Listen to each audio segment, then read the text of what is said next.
Imagine que você é um brilhante e rico magnata do mercado imobiliário que acabou de gastar milhões comprando e reformando secretamente o restaurante mais exclusivo e luxuoso da cidade. Você leva a sua linda esposa até lá para comemorar o 10º aniversário de casamento de vocês, observando silenciosamente o serviço impecável do seu camarote privativo coberto de veludo reservado ao dono. De repente, um sargento da polícia de folga barulhento, agressivo e profundamente preconceituoso invade o salão de jantar. Furioso por não ter uma reserva e enojado ao ver um casal negro sentado no melhor lugar da casa, ele marcha até a sua mesa. Embriagado pelo próprio poder e por um complexo de superioridade tóxico, ele usa um insulto racial vil, ameaça arrastá-lo para fora algemado e tenta explicitamente extorquir o seu negócio, alegando que conhece o dono. O que esse valentão arrogante e covarde não percebe é que ele está gritando com o homem que na verdade é dono do prédio do restaurante e do exato chão em que ele está pisando. E ele não faz a menor ideia de que as câmeras de segurança de alta definição que você acabou de instalar estão gravando cada segundo do seu ataque de fúria racista, imagens que estão prestes a desencadear um processo federal devastador e multimilionário que obliterará completamente a sua carreira, a sua pensão e a sua vida inteira. Mas antes de mergulharmos nesta aula magna incrivelmente satisfatória de karma instantâneo, derrotas nos direitos civis e um policial sujo perdendo absolutamente tudo. Por favor, curta este vídeo, inscreva-se para se manter atualizado com mais contos emocionantes e nos diga nos comentários de onde você está assistindo hoje. Acompanhe para ver se o sargento Rick Toland sairá impune do seu fanatismo ou se Gabe e Josephine Kensington farão com que ele se arrependa do dia em que nasceu.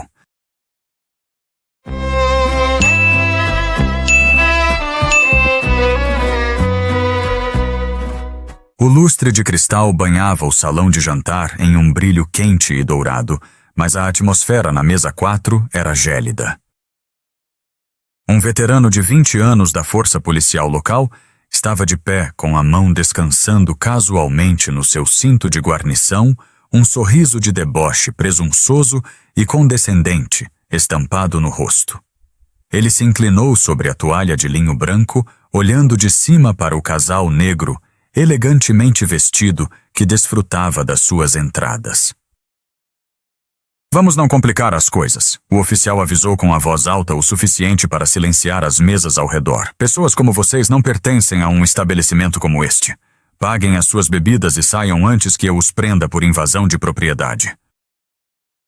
Ele achava que estava exercendo a sua autoridade sobre 2 cidadãos comuns que não sabiam onde estavam se metendo. Ele não fazia a menor ideia de que estava ameaçando prender o homem que era dono do prédio do negócio e da própria cadeira que ele estava exigindo. Gabe Kensington não era um homem que ansiava pelos holofotes. No mundo de alto risco do mercado imobiliário comercial e da hospitalidade de luxo, ele operava como um fantasma altamente eficaz e incrivelmente rico. Através da sua holding, o Kensington Enterprise Group, ele passara a última década adquirindo, reformando e elevando propriedades em dificuldades por toda a costa leste. A sua aquisição mais recente era a sua joia da coroa, o Wellington. Um restaurante histórico e ultra-exclusivo aninhado no enclave mais rico do condado de Fairfield, Connecticut. Por 50 anos, o Wellington fora um bastião de dinheiro antigo. Era o tipo de lugar onde as reservas eram passadas adiante em testamentos, e o maître conhecia a linhagem de cada convidado que passava pelas pesadas portas de mogno.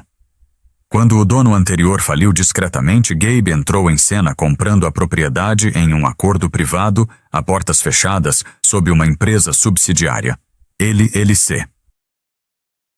A transição de poder foi perfeita, invisível aos olhos do público. Ele manteve a equipe, triplicou os salários, Trouxe um chefe com estrela Michelin de Paris e gastou $5 milhões restaurando a arquitetura original dos anos 1920. A noite de hoje deveria ser uma comemoração. Era o 10º aniversário de casamento de Gabe com a sua esposa Josephine. Josephine era de tirar o fôlego. Uma ex-advogada de litígios corporativos que se tornara filântropa, ela possuía um intelecto afiado combinado com uma elegância natural. Esta noite ela usava um vestido de seda esmeralda profunda que contrastava lindamente com a sua pele rica e impecável.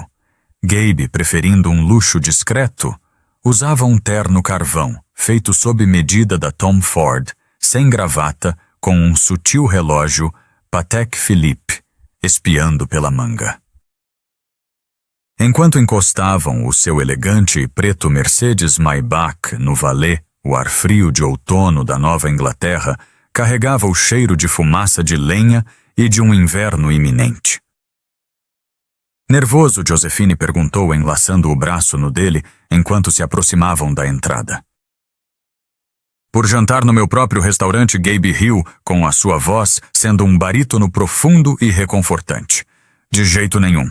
Só estou ansioso para ver como a equipe de salão opera quando acham que o dono está a 5.000 quilômetros de distância. Apenas 3 pessoas no The Wellington conheciam a verdadeira identidade de Gabe: o chefe executivo, o chefe de segurança e o gerente geral, um meticuloso expatriado britânico chamado Arthur Sterling. Para o resto da equipe, Gabe era simplesmente um convidado VIP, sob o pseudônimo de Sr. Davis, com instruções específicas da alta gerência para que lhe dessem o lendário camarote do dono, uma alcova semi-privativa e elevada que tinha vista para todo o salão de jantar, oferecendo uma visão imponente do local enquanto permanecia oculta numa privacidade coberta por veludo. Eles passaram pelas portas entrando em uma sinfonia de luxo silencioso. O zumbido de conversas sofisticadas, o tilintar dos cristais Baccarat e o suave jazz ao vivo de um piano de cauda Steinway no canto formavam o cenário perfeito. O ar cheirava levemente a trufas, vinho envelhecido e lírios frescos. Arthur Sterling, de pé no balcão da recepção, cruzou o olhar com Gabe. Um aceno de cabeça breve e quase imperceptível passou entre eles. Boa noite, senhor e senhora Davis Arthur. Os cumprimentou alto o suficiente para que a jovem recepcionista ouvisse desempenhando o seu papel perfeitamente. É uma honra absoluta tê-los conosco esta noite. A sua mesa está pronta. Arthur os escoltou pessoalmente pelo salão de jantar. Gabe notou alguns olhares demorados da clientela mais velha e predominantemente branca. O Wellington era famoso por sua falta de diversidade, uma relíquia da sua história. História de velha guarda. Gabe e Josephine eram os únicos clientes negros no recinto. Estavam acostumados com os olhares, o sutil estreitar de olhos, os sussurros silenciosos atrás dos cardápios. Gabe não se importava. Ele literalmente era dono do chão em que eles estavam pisando. Eles se acomodaram no camarote do dono, afundando no couro macio. A iluminação era perfeita, o serviço foi imediato e o champanhe vintage foi servido sem falhas. Durante a primeira hora, tudo foi de uma perfeição absoluta. O pato assado estava divino, o serviço de caviar foi impecável, e Gabe sentiu um profundo orgulho do que a sua equipe havia conquistado. Mas a verdadeira paz raramente é permanente, especialmente em espaços onde o senso de superioridade reina supremo. Aproximadamente às 20h45, as pesadas portas de mogno do The Wellington se abriram com um baque agressivo que afogou momentaneamente o piano de jazz. Entrou o sargento Richard Rick Toland. Toland era um veterano de 25 anos no departamento de polícia local, um homem que tratava o seu distintivo não como um escudo para o público, mas como um passe VIP para o mundo. Ele era um homem grande de peito largo e rosto vermelho, carregando o tipo de arrogância que só vem de décadas de autoridade inquestionável numa cidade pequena e rica. Toland estava de folga, vestido num blazer azul marinho, apertado calças caqui e mocassins, acompanhado da esposa e de outro casal igualmente barulhentos e igualmente presunçosos.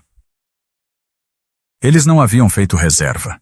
Na cabeça de Toland, ele não precisava de uma. Ele era o chefão local. Havia dado um jeito em multas de trânsito para metade da Câmara Municipal e fizera vista grossa para o antigo dono do restaurante mais vezes do que conseguia contar. Boa noite, doçura. Toland estrondou para a jovem recepcionista, uma estudante universitária de 22 anos, chamada Clara, que ficou visivelmente tensa com o volume da voz dele. Mesa para 4. Na sessão boa. E diga ao barman para começar a bater os martinis. Clara verificou freneticamente o seu iPad. Peço desculpas, senhor, mas estamos completamente lotados esta noite. O senhor tinha uma reserva sob um nome específico. O sorriso de Toland desapareceu substituído por um olhar frio e duro.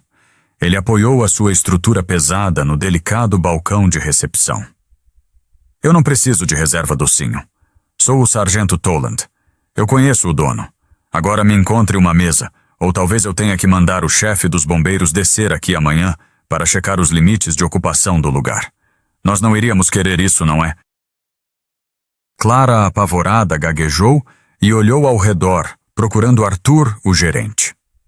Mas Arthur estava no momento na adega, ajudando um sommelier com uma safra rara para a mesa 12. Toland, impaciente, passou reto pelo balcão da recepção e marchou com o seu grupo diretamente para o salão de jantar principal, com os olhos varrendo o local em busca de um lugar para conquistar. O restaurante estava de fato lotado. Todas as mesas estavam ocupadas por clientes no meio de suas refeições de vários pratos. Então o olhar de Toland vagou para cima. Ele avistou o camarote do dono. Era o melhor lugar da casa. E sentados ali, rindo silenciosamente com taças de vinho, estavam Gabe e Josephine. Toland parou de repente, franzindo a testa. Nos seus 25 anos patrulhando aquele condado rico e profundamente segregado, ele havia desenvolvido uma visão de mundo rígida e preconceituosa. Na mente dele, o Wellington pertencia ao seu tipo de gente. A visão de um casal negro sentado no camarote mais exclusivo do seu restaurante favorito desencadeou uma indignação racista e profundamente enraizada. Ele não via um empresário de sucesso e uma advogada brilhante. Via duas pessoas que, na sua realidade distorcida de alguma forma, haviam dado um golpe para entrar num lugar ao qual não pertenciam. Inacreditável! Toland murmurou para a esposa. Olha para isso. O lugar está indo para o buraco. Provavelmente ganhadores de loteria ou algo assim. Venham. Sem esperar por uma recepcionista ou gerente, Toland marchou com o seu grupo direto para a alcova elevada. Gabe, cuja consciência situacional fora afiada por anos de negociações de negócios duras, notou o homem grande se aproximando muito antes de Toland alcançar os degraus. Deu um gole lento no champanhe com os olhos escuros acompanhando a aproximação agressiva de Toland. Josephine notou a mudança na postura do marido e virou a cabeça ligeiramente. Posso ajudá-lo? Gabe perguntou educadamente, a voz calma e equilibrada, quando Toland parou na beirada da mesa, invadindo o espaço pessoal deles. Pode sim, Toland disse, cruzando os braços, os bíceps maciços esticando o blazer. Você pode terminar o que quer que esteja fazendo aqui e desocupar o lugar. O meu grupo vai ficar com esta mesa. Josephine ergueu uma sobrancelha perfeitamente esculpida. Como é que é? Você me ouviu? Toland zombou, lançando um olhar desdenhoso para Josephine antes de cravar os olhos em Gabe. Não sei para quem vocês deram uma notinha de $20 na porta para se esgueirar para este camarote, mas a brincadeira acabou. Este é um estabelecimento privado e clientes habituais. Pessoas que realmente pertencem a este lugar precisam de um lugar para sentar. Então vambora, shop. Vamos nos mexendo. Gabe não vacilou. Não elevou a voz. Ele simplesmente colocou a taça de cristal sobre o porta-copos com uma lentidão deliberada. Estamos no meio do nosso jantar de aniversário. Nós não vamos sair. Sugiro que o senhor retorne à recepção e aguarde para ser acomodado como todos os outros. O rosto de Toland ruborizou-se num tom carmesim profundo e violento. As veias do seu pescoço grosso saltaram. Ele não estava acostumado a ouvir não, especialmente não de alguém que ele via como inerentemente inferior. Ele se inclinou sobre a mesa, trazendo o rosto a meros centímetros do de Gabe, o cheiro de gin velho e colônia barata pairando sobre o aroma delicado da comida. Escute-me com muita atenção, garoto boy. Toland sibilou o insulto racial, carregado historicamente pairando denso e tóxico no ar entre eles. Eu sou um sargento do Departamento de Polícia do Condado de Fairfield. Eu sou a lei nesta cidade. Se eu digo que você não pertence a este lugar, você não pertence a este lugar. Agora você pode sair daqui sobre as suas próprias pernas, ou eu posso chamar uma viatura e mandar arrastá-lo para fora algemado por causar um distúrbio público. A escolha é sua. A palavra pairou no ar, garoto. Os olhos de Josephine brilharam com uma raiva ardente e protetora, a mão dela apertando o guardanapo. Ela era advogada de litígios. Ela destruía homens arrogantes para ganhar a vida. Abriu a boca para liberar uma evisceração verbal que teria despido Toland até a alma. Mas Gabe colocou gentilmente a mão sobre a dela. Uma mensagem silenciosa passou entre marido e mulher. Deixe-o cavar. Entregue a pá a ele. Gabe encostou-se no couro macio do camarote, unindo as pontas dos dedos.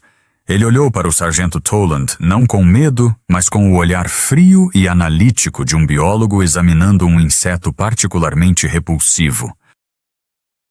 Um distúrbio público. Gabe repetiu suavemente. Me parece que a única pessoa perturbando o público aqui é o senhor sargento. Mostrar um distintivo para roubar a mesa num restaurante é um abuso de poder bastante severo. O senhor não diria. Toland soltou uma risada áspera como um latido. Pôs a mão no blazer e puxou a carteira de couro com o distintivo, abrindo-a para deixar o escudo dourado capturar a luz do lustre. Bateu-a na beirada da mesa de Gabe, fazendo os talheres chacoalharem. Abuso de poder. Toland debochou olhando para trás para os amigos sorridentes que estavam parados na base da escada, assistindo ao espetáculo. Eu estou protegendo a integridade deste negócio. Eu conheço o dono deste lugar. Se ele estivesse aqui agora mesmo, ele pessoalmente jogaria você na rua, por me responder. É mesmo? Gabe perguntou um fantasma fraco, quase imperceptível, de um sorriso brincando nos cantos da boca. Você conhece o dono? Como se fosse meu irmão, Toland mentiu sem esforço, estufando o peito. Nós somos velhos conhecidos. Então, a menos que você queira passar o seu aniversário numa cela de detenção sendo processado por invasão, você vai se levantar, pagar a sua conta e sumir da minha frente. A essa altura, a comoção já havia atraído a atenção das mesas ao redor. O jazz, ao vivo, vacilou ligeiramente, o pianista errando o tempo ao observar o confronto. Finalmente, Arthur, o gerente-geral, emergiu da adega. Vendo a enorme estrutura de Toland pairando agressivamente sobre a mesa de seu chefe, o sangue de Arthur gelou. Ele correu pelo salão de jantar, chegando à alcova um pouco sem fôlego. Há algum problema aqui? Arthur perguntou com o sotaque britânico nítido cortando a tensão. Ele posicionou-se cuidadosamente entre Toland e a mesa. Pode apostar que há um problema. Arthur Toland. esbravejou, reconhecendo o gerente. Essas pessoas estão se recusando a sair. Eu quero este camarote para o meu grupo. Mande eles empacotarem as coisas. Arthur olhou para Gabe. Gabe lhe deu um olhar muito específico. Uma piscada longa e lenta. Era um sinal pré-arranjado que haviam discutido meses atrás para situações hostis. Significava: não revele a minha identidade. Entre no jogo. Desescale sem comprometer o segredo. Arthur engoliu em seco pego entre a cruz e a espada numa situação explosiva. Sargento Toland, devo respeitosamente pedir que o senhor se afaste da mesa. O senhor e a senhora Davis são hóspedes valiosos e estão no meio da refeição. Toland virou-se para Arthur, com o rosto sendo uma máscara de descrença furiosa. Hóspedes valiosos. Desde quando o Wellington atende a esse elemento? Eu te disse, eu conheço o dono, Siesan. Se ele descobrir que você está deixando pessoas assim ocuparem o camarote VIP, enquanto um sargento de polícia condecorado fica esperando, ele te demite na hora. Arthur manteve-se firme, embora suas palmas estivessem suando. Senhor, eu sou o gerente geral. Eu mesmo acomodei estes convidados. Se o senhor puder gentilmente esperar no bar, eu verei o que posso fazer para encontrar uma mesa para o senhor. Não. Toland rugiu, perdendo toda a pretensão de civilidade. Ele bateu com o punho no parapeito de madeira da alcova. Eu não vou esperar na porcaria do bar. Quero eles fora. Agora, se você não expulsá-los, Arthur, eu mesmo os prenderei pessoalmente por invasão e perturbação do sossego. E então vou garantir que todas as viaturas deste condado estacionem do lado de fora deste restaurante toda noite e façam o teste do bafômetro em absolutamente cada cliente que sair pelas suas portas. Eu vou fechar este lugar. A ameaça foi explícita, extorsão sob o manto da autoridade. Josephine olhou para Gabe. A armadilha estava totalmente armada. Toland cometera os seus crimes na frente de uma dúzia de testemunhas ricas do gerente geral e de câmeras de segurança de alta definição que gravavam áudio e vídeo, uma atualização silenciosa e recente que o próprio Gabe instalara. Gabe levantou-se lentamente. Ele era 2 centímetros mais alto que Toland, e embora não tivesse a massa volumosa e nutrida a cerveja do oficial, irradiava uma aura de poder absoluto e inabalável. Arthur Gabe disse em voz baixa, mas clara, no restaurante que de repente ficou em silêncio. Sim, senhor Arthur, respondeu perfeitamente deferente. Parece que o sargento Toland está determinado a aplicar a lei em relação a invasões de propriedade. Gabe disse, ajeitando as abotoaduras do seu terno Tom Ford. Acho que é mais do que justo prestarmos esse favor a ele. Por favor, chame a polícia. Toland riu, um som cruel e feio. Chamar a polícia? Você está olhando para a polícia, seu idiota! Eu sou a polícia! Chame o chefe de polícia. Gabe corrigiu, travando os olhos nos de Toland, fazendo a temperatura da sala cair 10 graus. Chame o chefe William Bradley. Diga a ele que Gabe Kensington precisa dele no Wellington imediatamente. Diga a ele que um dos sargentos dele está ameaçando o dono. O riso de Toland morreu na sua garganta. A arrogância desapareceu do seu rosto, substituída por uma onda súbita e nauseante de confusão. Ele olhou para Arthur, esperando que o gerente risse e corrigisse a afirmação absurda. Em vez disso, Arthur pegou o rádio no cinto com o rosto inexpressivo. Segurança, aqui é o Arthur. Contatem a linha de emergência do chefe Bradley imediatamente. Digam a ele que o Sr. Kensington solicita a presença dele. Toland deu meio passo para trás, os olhos disparando entre Gabe e o gerente. As engrenagens na sua cabeça estavam rangendo, tentando processar o erro catastrófico que talvez ele tivesse acabado de cometer. Kensington Toland gaguejou a voz, perdendo o volume estrondoso. A Holding... Você é... Sou o homem que você acabou de chamar de garoto. Gabe, disse suavemente descendo um degrau da alcova até ficar cara a cara com o oficial. Sou o homem cuja propriedade você acabou de ameaçar fechar. E sou o homem que está prestes a acabar com a sua carreira miserável. O silêncio no salão de jantar do The Wellington era absoluto. O único som era o tic-tac rítmico e fraco do antigo relógio de pêndulo no foyer e a respiração curta e em pânico do sargento Rick Toland. Os amigos de Toland, o casal que entrara com arrogância junto a ele minutos antes, já haviam recuado. Sentindo a mudança catastrófica na dinâmica de poder da sala, eles silenciosamente recuaram em direção à saída, abandonando o policial ao próprio destino.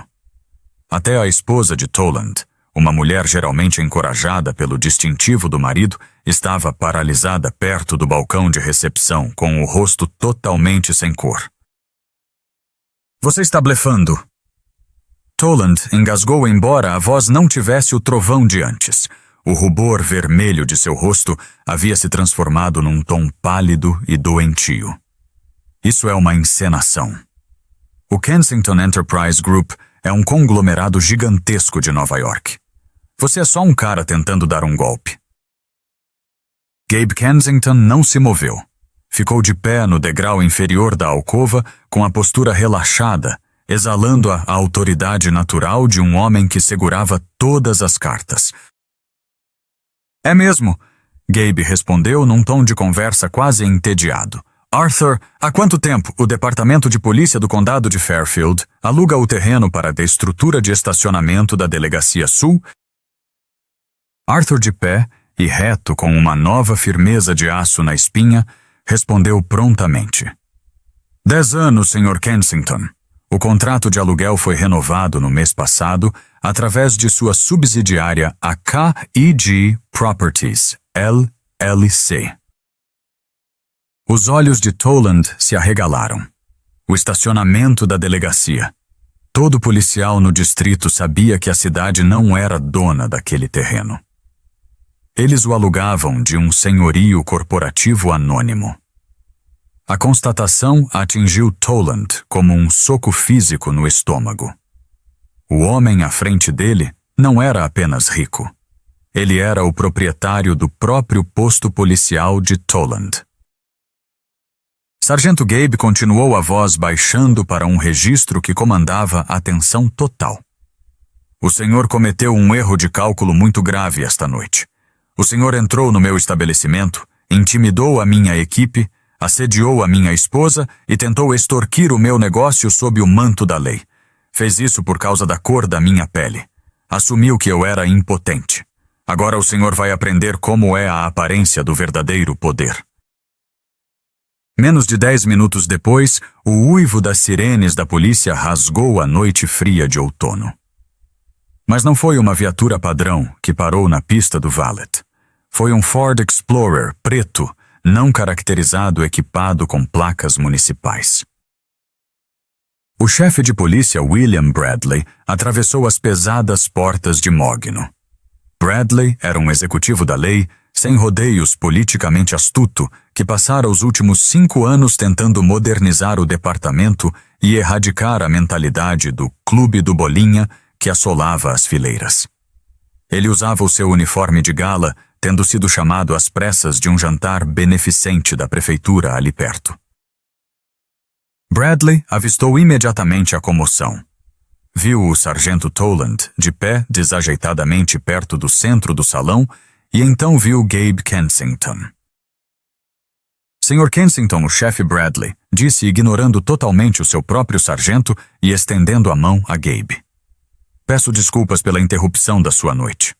Quando Arthur ligou para a minha linha de emergência, indicou que havia um problema grave envolvendo um dos meus homens. Chefe Bradley, obrigado por vir tão rápido, Gabe disse apertando a mão do chefe com firmeza. Receio que o seu sargento aqui tenha compreendido fundamentalmente errado a sua jurisdição, a sua autoridade e a lei. Toland, desesperado para salvar a sua carreira, deu um passo à frente. Chefe, me escute. Isto é um mal-entendido colossal. Eu vim para jantar e esse pessoal estava armando um barraco. Eu estava simplesmente tentando manter a paz. Quieto. Rick Bradley retrucou a voz, estalando como um chicote. Ele voltou a atenção para Gabe. O que aconteceu aqui? Gabe gesticulou para o teto acima do camarote do dono. Há 2 semanas mandei instalar equipamento de gravação audiovisual de alta definição de última geração discretamente por todo este salão de jantar para proteger a minha equipe e os meus clientes. Arthur, por favor, puxe as imagens da câmera 4 no tablet principal. Arthur sacou um iPad, tocou na tela algumas vezes e o entregou ao chefe Bradley. O chefe assistiu à tela em um silêncio sombrio. O áudio era cristalino. O restaurante inteiro observou o maxilar do chefe se contrair enquanto a voz gravada de Toland ecoava suavemente pelos alto-falantes do tablet. A brincadeira acabou. Eu sou um sargento. Se eu digo que você não pertence a este lugar, você não pertence a este lugar. E então, o insulto imperdoável, garoto boy, seguido da ameaça explícita de fechar o negócio usando recursos policiais. Bradley devolveu o tablet a Arthur. Quando ele se virou para olhar para Toland, os olhos do chefe estavam desprovidos de qualquer simpatia. Ele estava olhando para um morto ambulante. Chefe Bradley, uma voz afiada e clara, ressoou. Josephine Kensington desceu do camarote, tomando o seu lugar ao lado do marido. A seda esmeralda do seu vestido farfalhou suavemente. Toland a havia descartado inteiramente como um mero acessório, uma parceira silenciosa do marido. Ele não fazia a menor ideia de que ela passara 15 anos como uma implacável advogada de litígios corporativos desmantelando executivos da Fortune 500 num tribunal federal.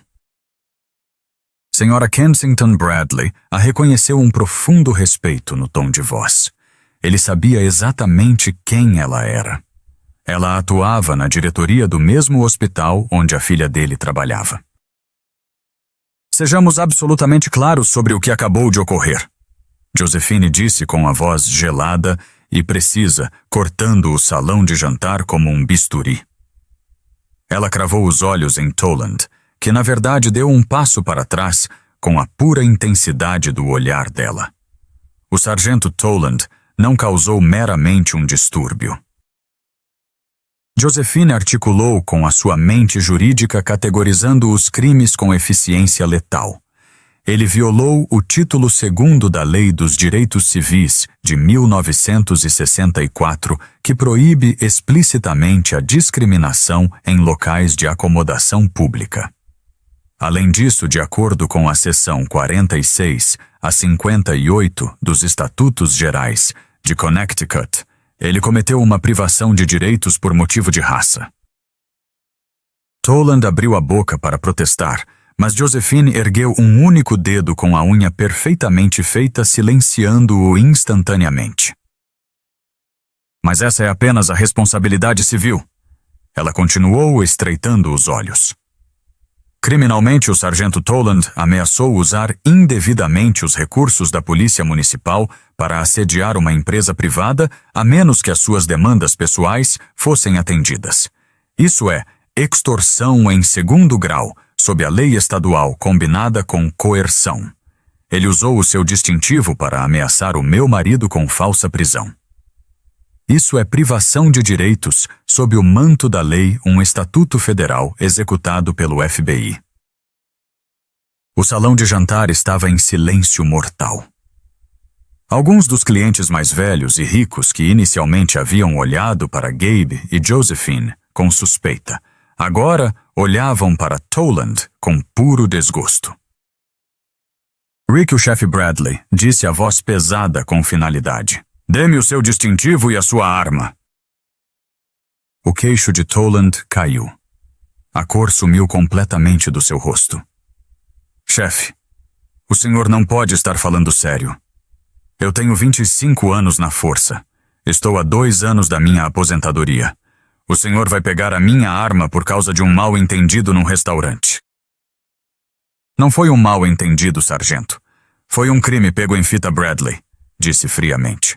E o senhor está atualmente invadindo um estabelecimento privado. Distintivo e arma, agora. As mãos de Toland tremiam enquanto ele alcançava o cinto. Lenta e humilhantemente ele soltou o escudo dourado e entregou-o ao chefe. Em seguida desabotoou a sua arma de folga, limpando a câmara com dedos trêmulos e a entregou. Ele havia entrado no Wellington como o rei autoproclamado do condado. Agora estava no meio dele, desarmado, despojado da sua autoridade e publicamente arruinado. O senhor está suspenso imediatamente sem pagamento pendente de uma investigação da corregedoria. O chefe Bradley instruiu guardando a arma. O senhor entregará as chaves da delegacia e o seu veículo de patrulha de manhã. Agora saia do restaurante do Sr. Kensington. Toland olhou ao redor. Buscou um rosto amigável. Alguém para defendê-lo para validar a visão de mundo a qual ele se agarrou por décadas, mas havia apenas a realidade fria e dura olhando de volta para ele. Até a esposa dele já saíra pelas portas da frente, incapaz de suportar a humilhação pública. Derrotado, Toland virou-se e começou a longa caminhada em direção à saída. Sargento Gabe o chamou à voz, parando Toland bem quando ele chegava às pesadas portas de Mogno. Toland olhou para trás por cima do ombro, o rosto um retrato da arrogância estilhaçada. Gabe ajeitou as abotoaduras com a expressão completamente neutra. A conta das suas bebidas no bar será enviada para o seu endereço residencial. Espero que seja paga integralmente. Boa noite. As portas se fecharam atrás do oficial desonrado com um baque pesado e final. A ameaça imediata havia sumido.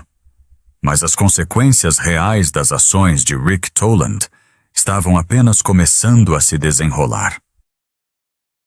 Na manhã, após o incidente no Wellington, o sol nasceu sobre o condado de Fairfield, exatamente como sempre nascia, lançando longas sombras douradas pelos gramados bem cuidados das mansões.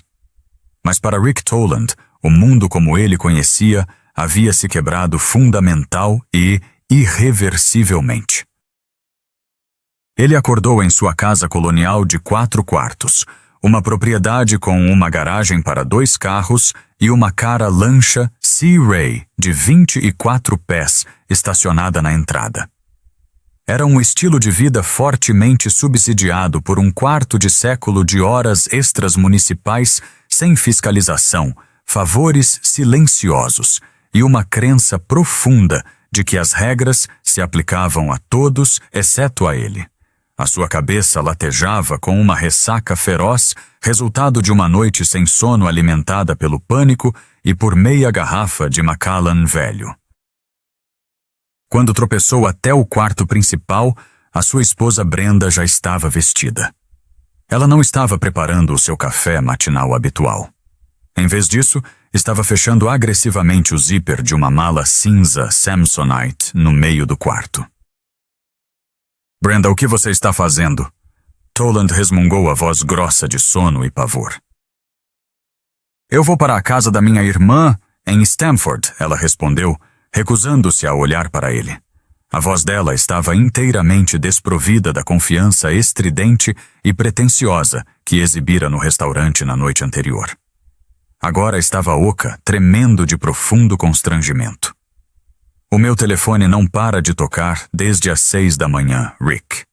As mães da Associação de Pais e Mestres, PTAE. O comitê do clube de campo. Todos estão me mandando o mesmo link. Há um artigo. Alguém vazou as imagens de segurança para a Cynthia Adler no Fairfield Chronicle. O sangue de Toland virou água gelada nas veias. Ele se arrastou pelo tapete de pelúcia e pegou o seu iPad na mesa de cabeceira de Mogno. Os dedos grossos tremiam violentamente quando ele abriu o aplicativo de notícias locais. E lá estava, a manchete principal. em negrito enorme e totalmente condenatória. Sargento local é gravado em explosão racista contra proeminente magnata do mercado imobiliário e filantropo. Diretamente abaixo da manchete havia um player de vídeo embutido e uma imagem congelada em alta definição. Capturava perfeitamente o rosto corado e furioso de Toland, inclinando-se agressivamente sobre a mesa de Gabe Kensington. O artigo detalhava toda a troca com precisão excruciante. Cynthia Adler o havia transcrito palavra por palavra, incluindo o insulto racial, a ameaça explícita de extorsão e a afirmação arrogante e fabricada de que Toland conhecia o dono. Mas pior do que a transcrição foi o contexto que o artigo forneceu. A peça detalhava a verdadeira identidade do homem que Toland ameaçara. Listava o impressionante portfólio de Gabe Kensington. Destacava as massivas contribuições filantrópicas do Kensington Enterprise Group ao hospital infantil local e notava que a holding de Gabe era o maior contribuinte comercial individual em todo o condado. O texto também dedicava 3 parágrafos ao histórico de Josephine Kensington, como ex-sócia sênior de um implacável escritório de litígios corporativos em Manhattan. "Eles vão me crucificar!" Toland sussurrou as pernas cedendo.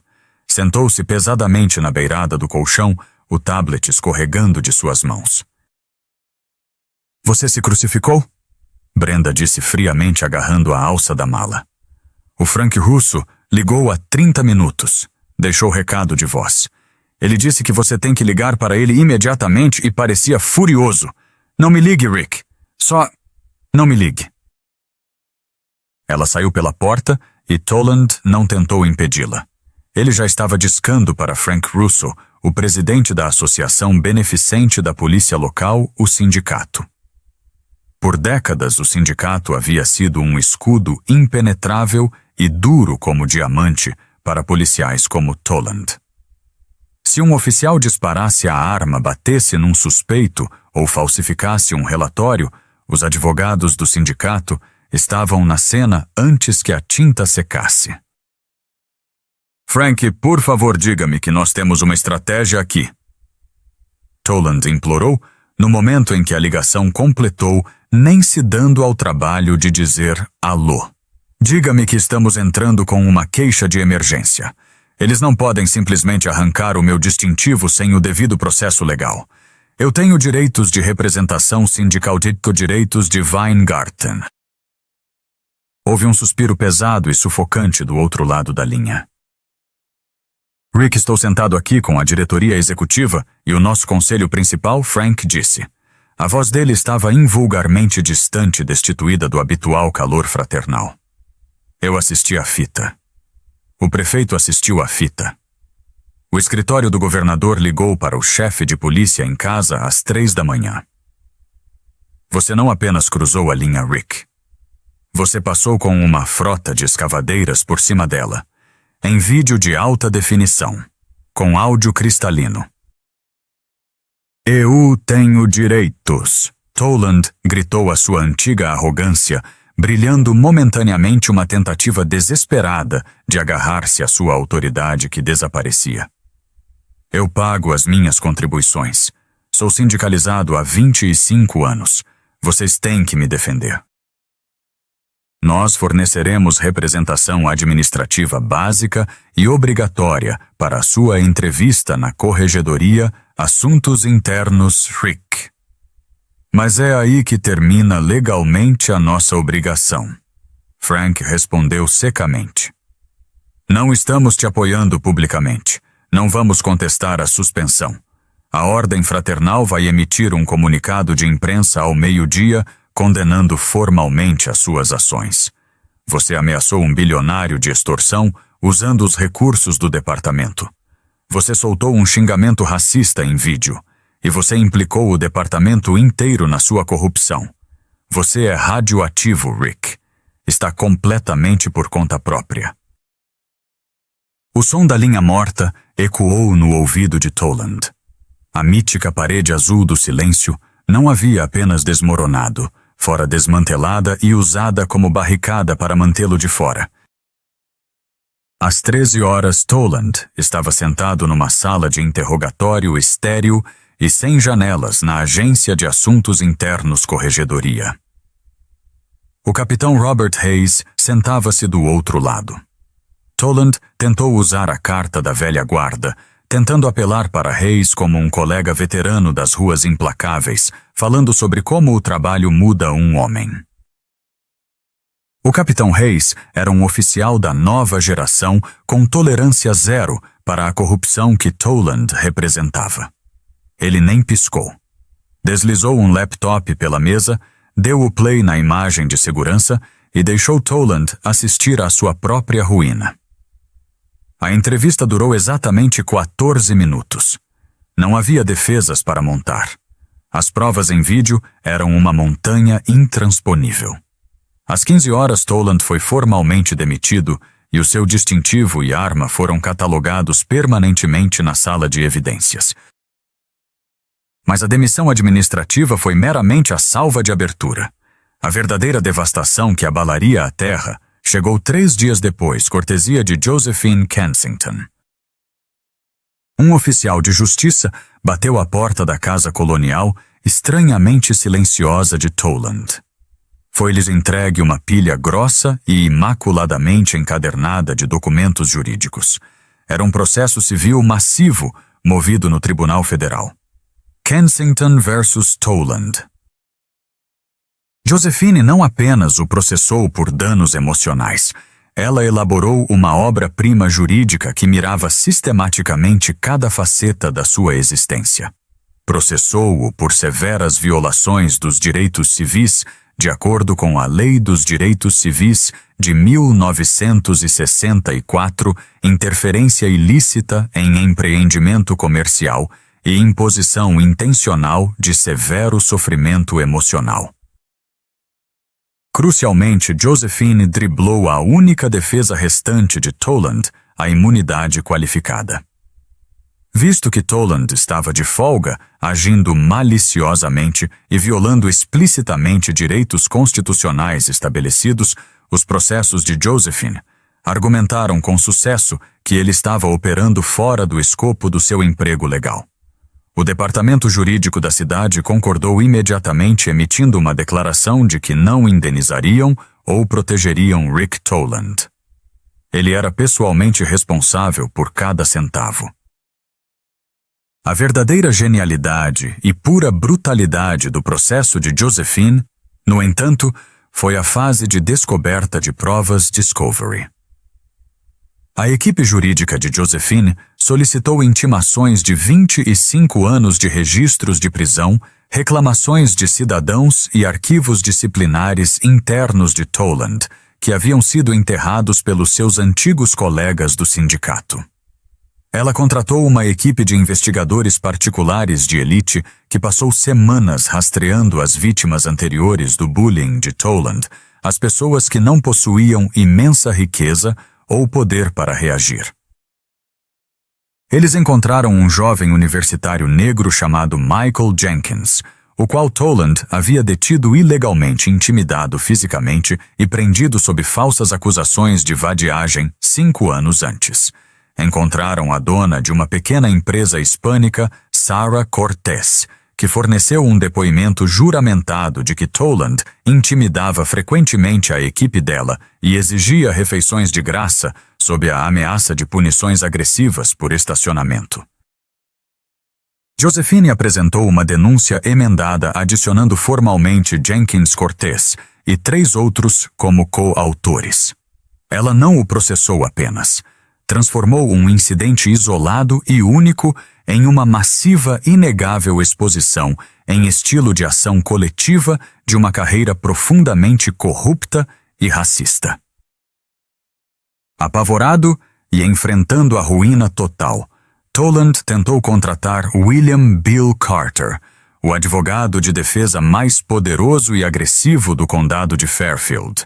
Carter aceitou a reunião, olhou para a papelada e secamente exigiu um pagamento adiantado de $150 mil apenas para protocolar uma representação inicial.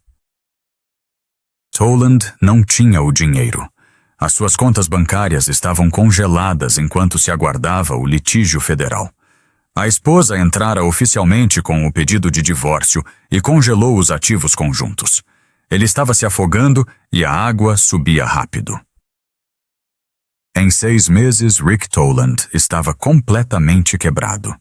Para evitar um julgamento federal por júri altamente divulgado e arrastado, que resultaria indubitavelmente num veredito multimilionário e em potenciais acusações criminais federais do Departamento de Justiça o J. O sobrecarregado defensor público de Toland o aconselhou a capitular inteiramente. Os termos do acordo ditados exclusivamente por Josephine Kensington eram a tática absoluta de terra arrasada. Toland foi forçado a liquidar todos os ativos que possuía. O estimado barco Sea Ray foi vendido com grande prejuízo num leilão público. A casa colonial de 4 quartos foi colocada à venda, o valor do imóvel sendo totalmente drenado e transferido para um fundo trust para pagar os danos aos autores da ação. Até a sua pensão municipal, o ovo de ouro que ele protegera por 25 anos, a exata coisa que ele acreditava que o tornava intocável, sofreu penhora substancial de um juiz federal para satisfazer os julgamentos civis das pessoas que ele passara uma carreira atormentando.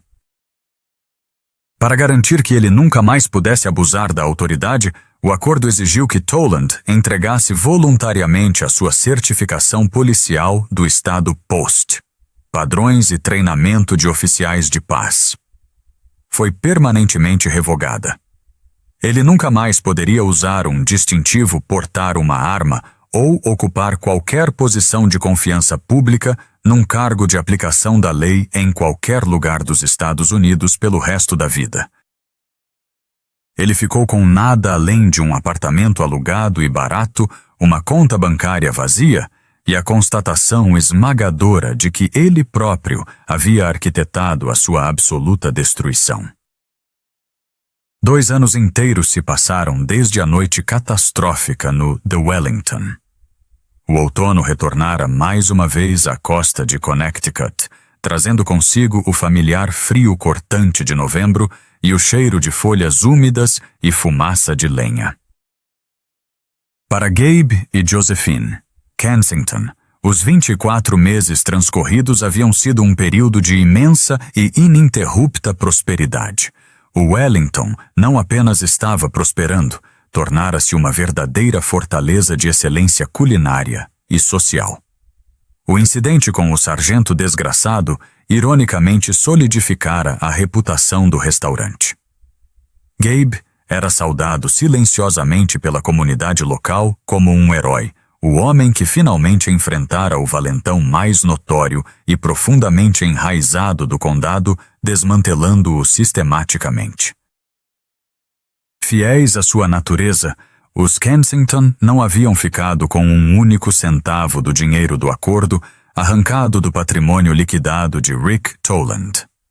Josephine enviou com orgulho cada centavo para um fundo de defesa jurídica local destinado a jovens marginalizados. Mas do outro lado do condado, longe dos gramados imensos e bem cuidados e das entradas com portões de Fairfield, uma realidade inteiramente diferente estava se desenrolando.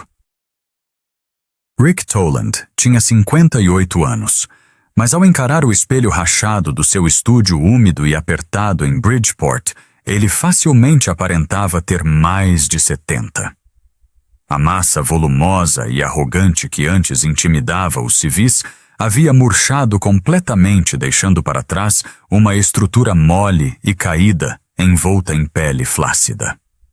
O seu rosto, outrora perpetuamente vermelho, pela cor agressiva do sentimento de superioridade e do uísque caro, agora era uma máscara pálida e acinzentada de exaustão permanente. Ele morava no segundo andar de um prédio sem elevador que cheirava perpetuamente a repolho cozido e fumaça de cigarro velho. Não havia garagem para 2 carros. Não havia a lancha Sea Ray de 24 pés. Não havia a aposentadoria pela qual ansiar. Os embargos do Tribunal Federal e a eficiência impiedosa da equipe jurídica de Josephine Kensington o haviam despojado até aos ossos. Por causa de sua perda de certificação estadual permanentemente divulgada ao público, o nome dele era tóxico. Era um pária absoluto. Nenhuma entidade corporativa respeitável na área se atreveria a encostar no currículo dele. O único emprego que conseguiu garantir a única empresa que não realizou uma verificação profunda de antecedentes de caráter para um cargo no turno da madrugada foi numa empresa terceirizada, maciça e sem rosto chamada Apex Security Solutions. A nova vida de Toland era um ciclo extenuante de dor física e de indignidade profunda e esmagadora. Ele trabalhava no turno das 22 horas às 6 horas. O seu uniforme era um blazer de poliéster rígido amarelo mostarda que aprisionava o suor e cheirava a detergente industrial combinado com calças pretas baratas e sem bainha. Não portava nenhuma arma, não tinha distintivo e possuía absolutamente zero autoridade. Ele não era um rei. Era um fantasma que ganhava o salário mínimo. O posto que lhe foi designado era a doca de carga subterrânea e a garagem de estacionamento de O'Sovereign, um arranha-céu residencial recém-construído e de ultra-luxo no centro de Stamford. Era um prédio habitado pelo exato tipo de sociedade da elite rica que Toland costumava considerar como sendo os seus pares. As mesmas pessoas que agora olhavam através dele como se fosse uma peça de arquitetura de concreto. Era uma noite de terça-feira pouco antes da meia-noite. A garagem subterrânea era uma caverna congelante e estéril, de concreto polido e luzes fluorescentes claras e zumbidoras. Toland estava perto das pesadas portas de aço do elevador de serviço, transferindo o peso de um pé dolorido para o outro. Os joelhos dele, desgastados por décadas, carregando peso excessivo em rondas de patrulha, latejavam em uma agonia surda e implacável. Ele desrosqueou a tampa de plástico da garrafa térmica amassada, dando um gole de café de posto de gasolina amargo e morno desesperado para manter os olhos abertos. De repente, o suave som eletrônico do elevador privativo VIP ecoou pelo espaço cavernoso. Toland suspirou, tampando a garrafa térmica. Geralmente isso significava que um morador rico estava descendo para recuperar algo de seu veículo de luxo ou que um serviço de carro particular de luxo havia chegado para uma viagem noturna ao aeroporto. Ele endireitou automaticamente o blazer amarelo barato, preparando-se para oferecer um aceno subserviente a quem quer que saísse. As pesadas portas de aço deslizaram e abriram num sussurro. Saindo para o concreto polido estava Gabe Kensington. Gabe estava vestindo impecavelmente um sobretudo azul meia-noite, sob medida por cima de um terno carvão. Ele estava flanqueado por 2 homens de aparência afiada, vestindo ternos escuros e carregando pastas de couro arquitetos seniores e engenheiros estruturais. Gabe estava conduzindo uma inspeção noturna não anunciada e altamente confidencial das fundações da propriedade e setores privados de estacionamento. O Sovereign não era apenas um arranha-céu de luxo qualquer. Era a mais nova joia residencial da coroa nas aquisições do Kensington Enterprise Group. Rick Toland congelou. O café morno virou chumbo no seu estômago. O coração enfraquecido pelo estresse e pela má alimentação martelou violentamente contra as costelas como um pássaro assustado e encurralado. Um suor frio e incômodo brotou instantaneamente na nuca. Ele reconheceu Gabe imediatamente. A altura imponente, a autoridade natural e silenciosa, os olhos aguçados e inteligentes.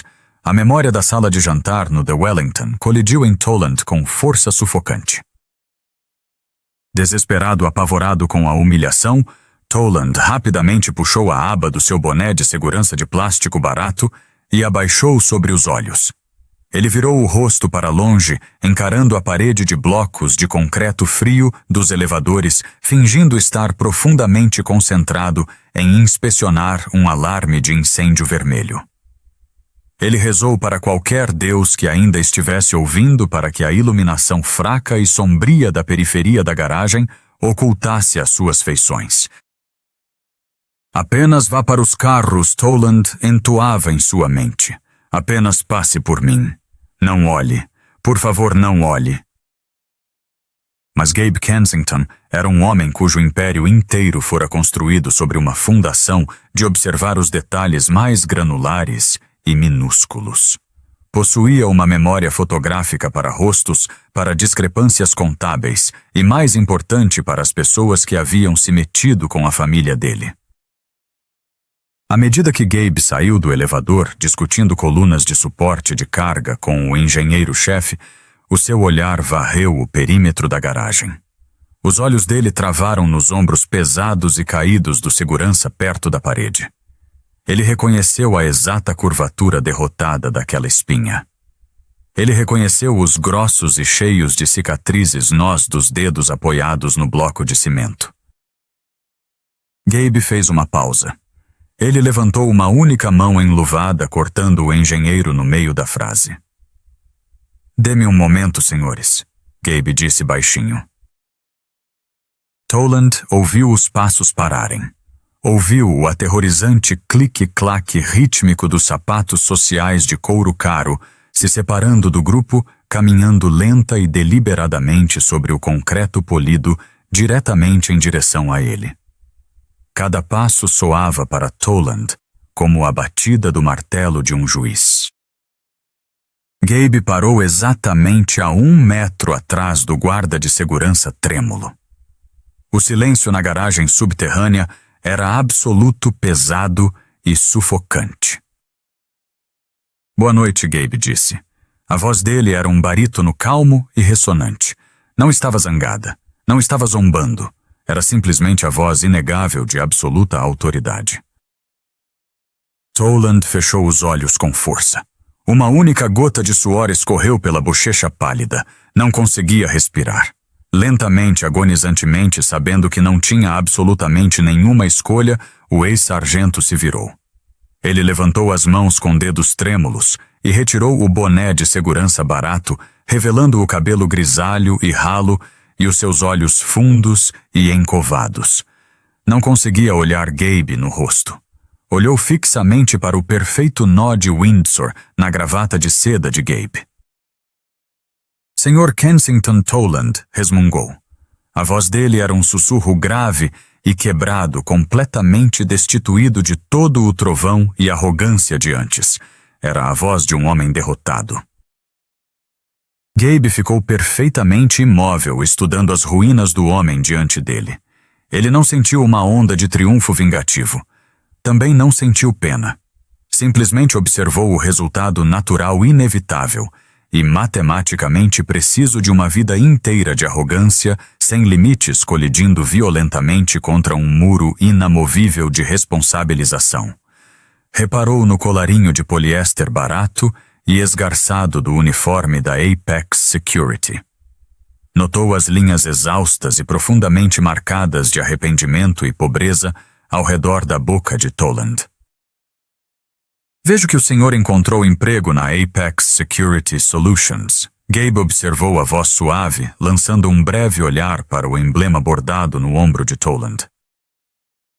A constatação atingiu Toland como um soco físico no estômago. A Apex Security era uma fornecedora principal. Era uma agência terceirizada. E Gabe Kensington era dono desse prédio. Toland estava essencialmente trabalhando para Gabe. O homem que ele chamara de garoto, o homem a quem ele ameaçou jogar no meio da rua agora assinava indiretamente os contra-cheques de salário mínimo que impediam Toland de morrer de fome em uma favela de Bridgeport. A ironia cósmica era tão pesada que ameaçava esmagá-lo contra o concreto. Sim, Sr. Toland, respondeu baixinho, os olhos ainda grudados no chão. As palavras tinham gosto de cinzas na sua boca, apenas mantendo a cabeça baixa, fazendo o meu trabalho.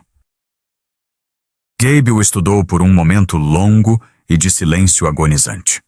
Era um silêncio mais pesado e mais devastador do que qualquer briga de gritos ou altercação física jamais poderia ser. Era o silêncio de uma vitória total, absoluta e inegável. Trate de fazer isso, Rick.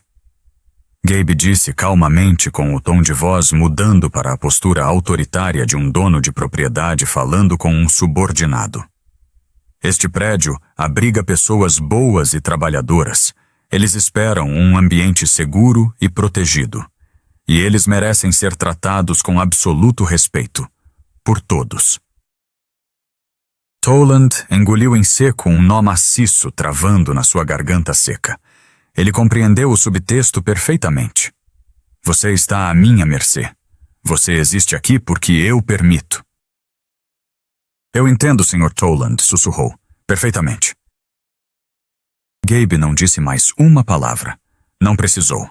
Apenas ajustou as lapelas do sobretudo azul. Meia-noite virou as costas para o homem quebrado e caminhou de volta para os executivos que o aguardavam. Eles murmuraram em voz baixa enquanto andavam em direção a um elegante carro preto que os esperava na outra extremidade da garagem.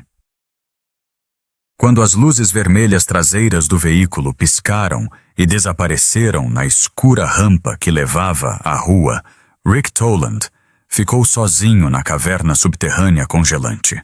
Olhou para baixo para o crachá de plástico barato preso de forma torta no seu peito e depois olhou para a entrada vazia.